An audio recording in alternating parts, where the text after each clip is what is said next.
السلام عليكم ورحمة الله وبركاته. الشما هركفون جرتو مرتي خيسنو وروني channel خيجلت تركمتن بقى جراتني الرقيسن سنين جتا الراسكم بك ما في شبكة بلاشا أكا أجايبات سني فوجتو سني فيديو فيدين جرا آبين كن سوا ريال صدمي في أفرتمي شن أكسم سديتمي سجل سني فوجتا موبايلي ريال جاتا ما في ريال صدمي سجل أكسم ريال ديدمي شن دبت سني فدلقا جتشول أما اللي زيني راس ورجلا قبدن takkarraa hanga jaatamaatti isiniif hojjeta.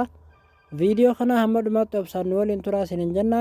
Gara barnoota dabruun duratti warroonni chaanaala kiyyaaf haaraa taatan sabiskiraayib godhuudhaan maatii chaanaala kanaatti dabalamuun dagatinaa isinin jecha.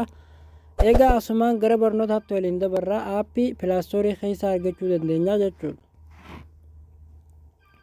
Pilaastoorii keessa erga gaseenneen booda bakka seerchi jettan irratti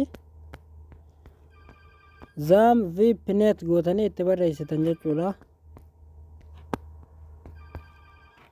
Haala kanaan erga itti barreessitaniin booda seerchi gootanii anamma gabbuufaddeetiin qaba waan ta'eef aappiin isuma argitan kana open goones seennee waliin ilaallaa jechuudha. Egaa kun aappiin kun jechuudha yeroo keessa geessentan haala kanaan isin gannaqa. Anammaan tan akkuma argitan moobaayilii riyaala 25 fi 39 kajoo kana irratti fayyadamaa jira jechuudha.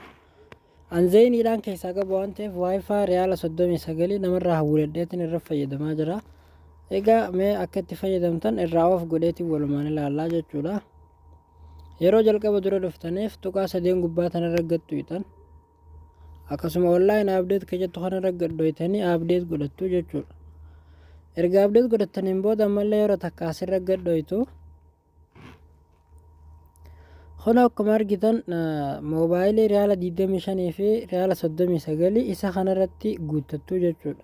Zeeniidhaas akkasuma jechuudha. Kun as keessa hundarratti isiniif hojjeta. Riyaala 60 isiniif hojjeta. Riyaala takka riyaala 2 irrattis jechuudha. Kun akkuma argitan akka ajaa'ibaatti isiniif hojjetaan isiniin ja'a aappiin kun riyaala 89 STC kanarratti isiniif hojjeta. Akkanuma keessa yaatanii barbaaddanii irra guuttachuu dandeessan. STC riyaala 45 kunoo kanarratti isiniif hojjeta jechuudha. Egaa amma moobaayilii riyaala 25 irratti waliin ilaalame 39 fi 25 kanarra guunne moobaayilii kanarra ilaallaa jechuudha. Amma erga haala kanaan itti guuttataniin booda bakka of taatee jiru tana on goonaa jechuudha.